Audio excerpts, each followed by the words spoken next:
Bismillahirrahmanirrahim. Assalamualaikum warahmatullahi wabarakatuh.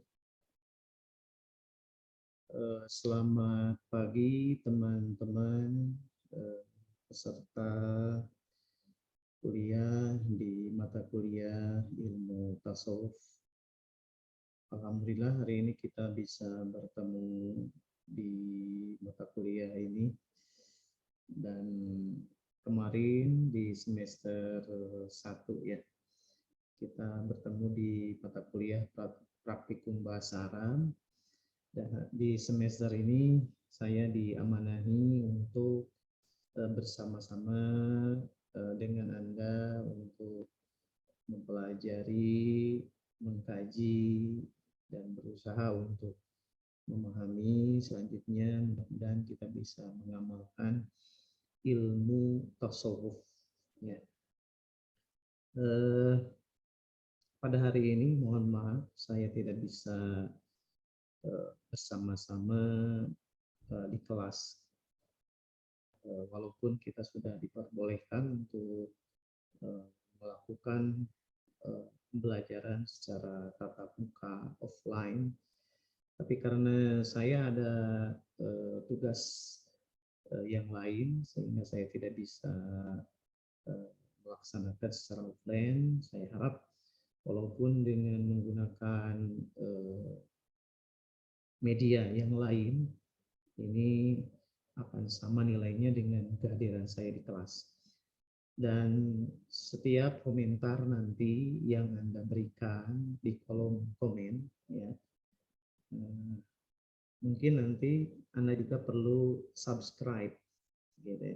Setelah subscribe, Anda like dan Anda komen di bawah. Itu mungkin yang akan jadi salah satu bukti bahwa Anda menghadiri perkuliahan ini gitu ya. Jadi please subscribe, comment, and like gitu ya.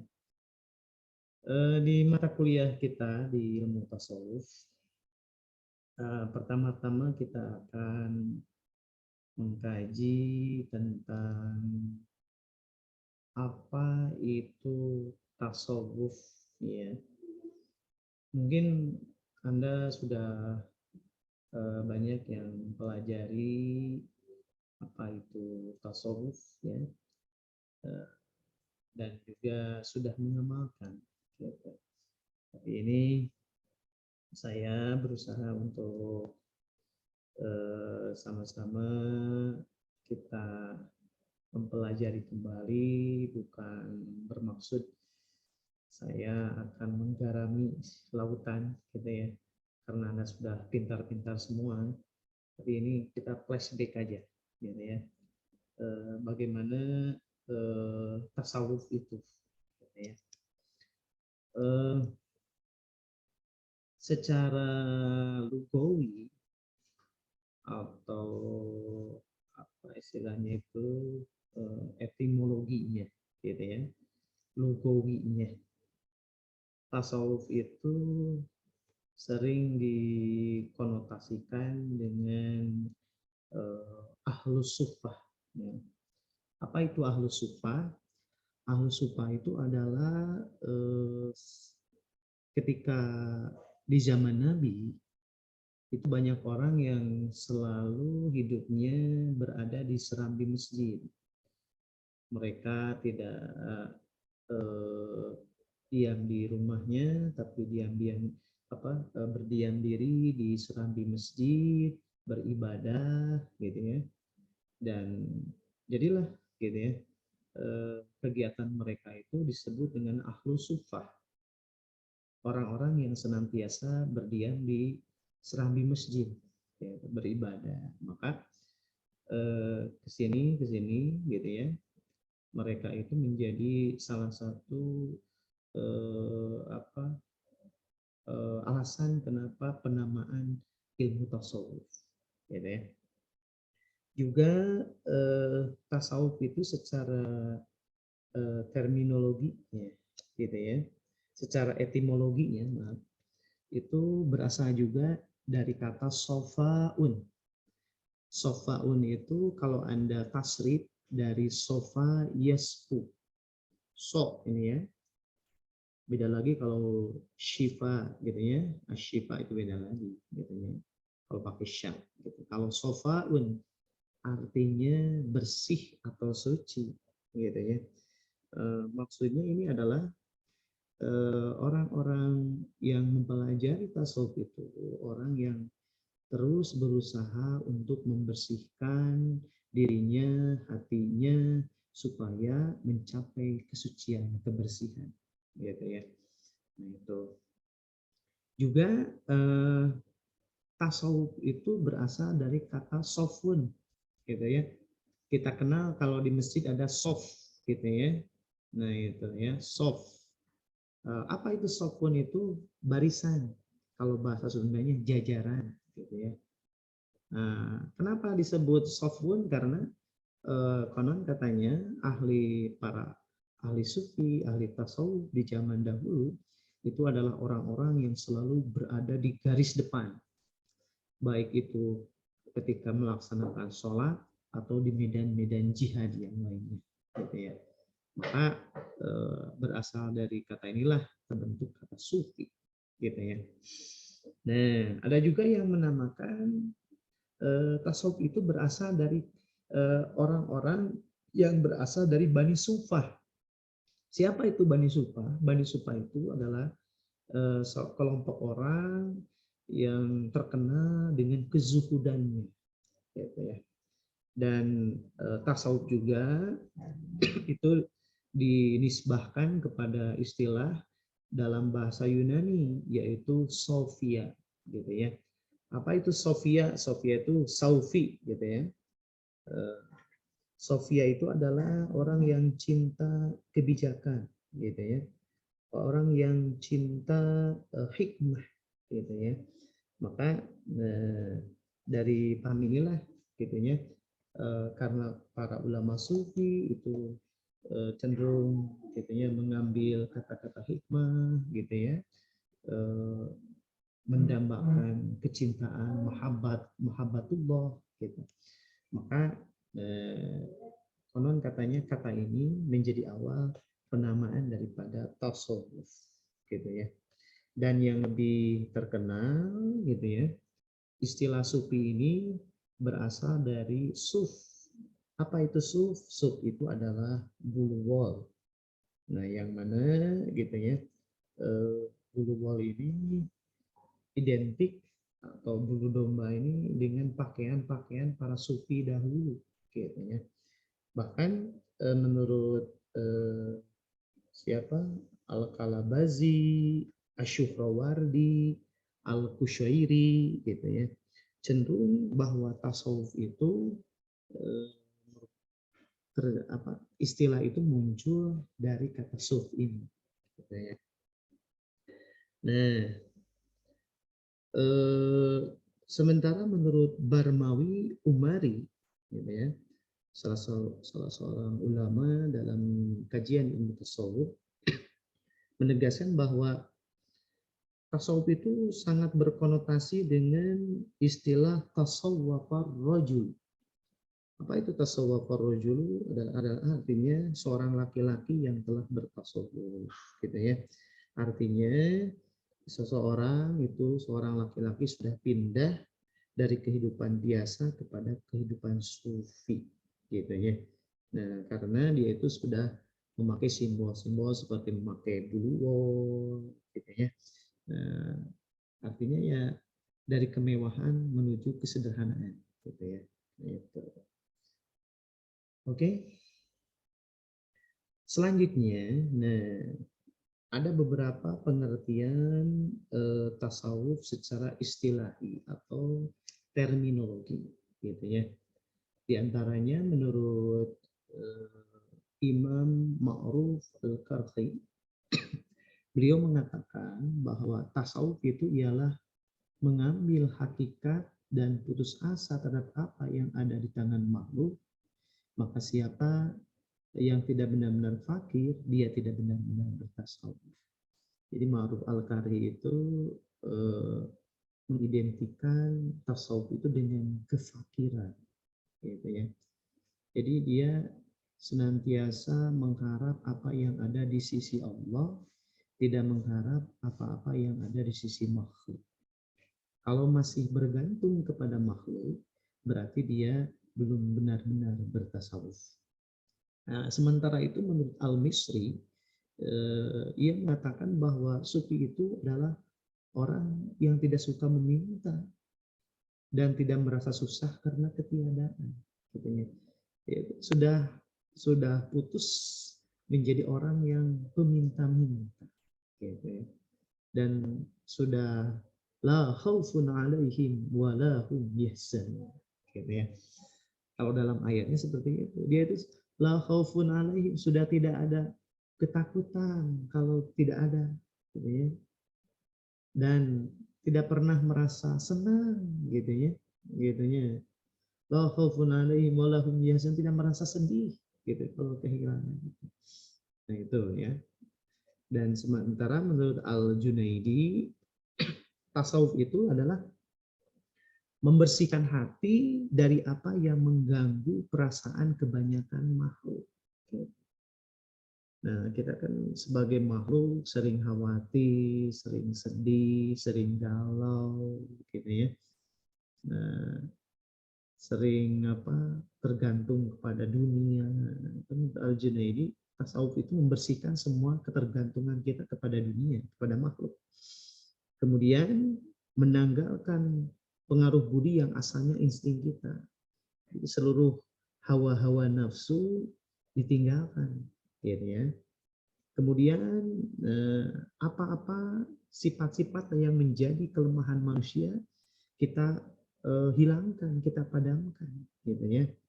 Ada nafsu yang menjurus kepada ammaratun bisu, gitu ya. Dan meninggalkan hawa-hawa nafsu dan mendekatkan diri, gitu ya, kepada sifat-sifat suci, sifat-sifat ketuhanan, gitu ya.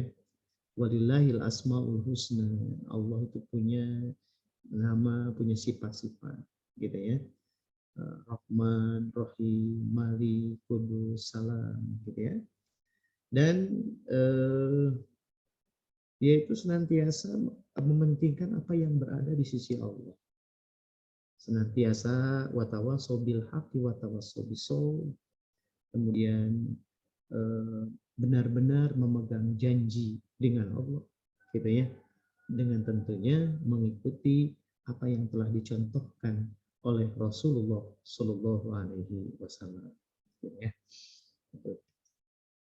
Nah, ini untuk lebih jelasnya, apa saja ciri umum dari tasawuf itu, kita mengambil salah satu pendapat dari At-Tabtazani, ya. Jadi tasawuf itu pertama memiliki moral, akhlakul hasan, ya. Nah, kemudian pemenuhan fana dalam arti tidak ada dalam dirinya kecuali Allah, ya. Menghilangkan ketergantungan kepada makhluk. Kemudian senantiasa memegang teguh apa yang diberikan oleh Allah, gitu ya. Apa-apa yang diilhamkan oleh Allah. Kemudian seorang sufi itu akan merasa bahagia, merasa ada dalam ketenangan, ada dalam sakinah, gitu ya. Ketika dia mencapai makom-makom dalam perjalanan tasawufnya. Nanti kita akan bahas tentang hal ini. Kemudian menggunakan simbol-simbol yang ungkapannya itu mengandung pengertian yang tersirat, gitu ya. Tidak literal, gitu ya. Simbol-simbol yang dipahami dengan basirah, gitu ya, istilahnya itu. Nah, ini ciri-ciri umum dari yang namanya tasawuf. Nah, apa saja dasar-dasar tasawuf yang tercantum dalam Al-Quran? Tentu kan tasawuf itu mengapa harus kita amalkan, harus kita pelajari, karena tasawuf itu adalah bagian daripada agama Islam. Ya. Dalam Al-Quran itu setidaknya ada 4 hal yang kita ketahui. Pertama, masalah hukum, gitu ya. Dalam Al-Quran itu ada masalah hukum, itu dibahas dalam yang namanya ilmu fikih, ya. Dalam Al-Quran banyak ayat wa aqimus shalah wa atuz zakah, gitu ya. Itu adalah ayat-ayat yang tentang hukum. Kemudian ayat-ayat yang tentang ketauhidan, gitu ya. Contoh qul huwallahu ahad, Allahus samad. Nah, itu ya sampai akhir. Itu berisi tentang ketauhidan, keimanan, menyatakan bahwa Allah itu esa. Ya. Kemudian ada ayat-ayat itu yang menyatakan tentang peristiwa akhir zaman, ya, dalam Al-Quran itu. Nah, ini tentang masa depan. Contoh seperti dalam ayat Al-Qari'ah, Mal-Qari'ah, ya. Apa itu hari kiamat, gitu ya. Al-Qiyamah, ada surat Al-Qiyamah, gitu ya, tentang akhir zaman, ada tentang ayat surga dan neraka, gitu ya, dalam surat Az-Zumar, gitu ya, bagaimana manusia itu digiring, gitu ya, ada yang masuk ke dalam surga, ada yang masuk ke dalam neraka, dan yang terakhir, yang keempat, Al-Quran itu membahas tentang tasawuf, atau hari ini kita kenal dengan akhlak, gitu ya. Di sana ya banyak sekali ayat-ayat, gitu ya. Contoh dalam ayat alladzina yadhkurunallaha qiyaman wa qu'udan wa 'ala junubihim, gitu ya. Orang-orang yang senantiasa berzikir, gitu ya, kepada Allah, ya. Nah, itu contoh daripada ayat-ayat tasawuf, gitu ya, ayat-ayat yang berisi tentang akhlak. Oke. Nah, Al-Quran itu merupakan kitab Allah yang dalamnya terkandung ajaran Islam, baik akidah, syariah, dan muamalah. Nah, kita sudah bahas nih ya. Dan secara umum, ajaran Islam mengatur kehidupan yang bersifat lahiriah dan batiniah, dan pemahaman terhadap unsur kehidupan batiniah melahirkan tasawuf. Nah, kita bahas ya. Jadi dalam Islam itu ada aspek batiniah, aspek lahiriahnya. Ini kita nanti bahas di bagaimana Al-Ghazali memandang tasawuf, gitu ya. Di abad ke-7, abad ke-8, tasawuf itu sudah mulai kita kenal ada kodifikasinya, klasifikasinya. Bahkan Al-Ghazali menyebutnya ada ilmu lahir, ada ilmu batin, gitu ya. Ilmu lahir itu tentang syariah, ilmu batin itu ya ini adalah tasawuf, gitu ya. Nah, dalam Al-Quran banyak sekali, gitu ya, ayat-ayat yang menjelaskan atau menginformasikan kepada kita tentang ayat-ayat batiniah, gitu ya. Seperti tadi, gitu ya. Banyak juga, gitu ya. Contoh surat An-Nur. Allahu nurus samawati wal ardh, gitu ya. Nah, Allah itu adalah yang memberi cahaya hati kita, sehingga kalau hati kita diberi cahaya oleh Allah, maka kita akan bisa menangkap ilmu-ilmu dari Allah, gitu ya. Al-Ghazali menyebutnya hati kita adalah sebagai cermin. Bagaimana cermin itu bisa memantulkan cahaya adalah, gitu ya, maka cerminnya harus cermin yang bersih. Kalau cerminnya rumet, gitu ya, kotor, gitu ya, maka tidak akan bisa memantulkan cahaya. Begitu juga dengan hati kita. Kalau hati kita kotor, tidak bersih, banyak penyakitnya, maka kita tidak bisa akan menangkap nur-nur ma'rifat, pengetahuan yang diberikan oleh Allah, gitu ya. Contoh ayat yang lain, wa idza sa'alaka ibadi anni fa inni qarib, gitu ya. Allah itu menegaskan dalam Al-Quran bahwa Allah itu kalau misalkan hambanya mencari-cari Allah, Allah itu tidak usah dicari. Sebenarnya Allah itu dekat. Cuma diri kita yang tidak mau mendekat kepadanya. Ya. Semakin kita mendekatkan diri, Allah itu semakin dekat. Gitu ya. Nah, ini diantara ayat-ayat ya eh, bagaimana gitu ya Al-Quran banyak menyinggung tentang tasawuf gitu ya. Contoh yang lain, wa may yatawakkalallah fahuwa hasbuh. Dalam Al-Quran, siapa yang bertawakal kepada Allah, maka dia akan dicukupkan. Apa itu tawakal? Tawakal itu berserah diri. Berserah diri itu apa? Berserah diri itu ketika kita sudah berikhtiar, maka kita sampaikan atau kita sandarkan hasilnya itu kepada Allah, gitu ya. Karena dialah yang maha berkuasa, gitu ya. Manusia itu hanya bisa menyempurnakan ikhtiar. Manusia itu hanya berikhtiar saja dan yang menentukan hasilnya itu adalah Allah. Nah, ini adalah konsep ikhtiar. Jadi kita harus berusaha dulu, Anda harus belajar dulu, harus banyak membaca dulu, baru hasilnya kepada Allah kita sandarkan. Jangan ini belum belajar, belum berusaha, sudah menyerahkan, ya. Tapi usaha dulu, gitu ya. Ada ikhtiar dulu, gitu ya. Nah, jadi tawakal itu setelah melaksanakan waro al ikhtiar, gitu ya. Nah, itu. Oke, ini ya udah tentang mahabbah kepada Allah untuk bertobat, gitu ya. Bahwa Allah itu bertemu dengan hamba-hambanya, terus menjelaskan kedekatan dengan manusia, kemudian jangan manusia itu diperbudak oleh dunia, nah ini ya. Dan dalam hadis, ya, nah itu ada sebuah hadis yang sangat terkenal. Di antaranya, man arafa nafsahu faqad arafa rabbahu. Barang siapa yang mengenal dirinya, maka dia akan mengenal Tuhannya. Jadi Allah itu sebenarnya dalam konsep ya, dalam pemahaman kita gitu, itu telah menampakkan gitu ya dalam diri kita gitu ya.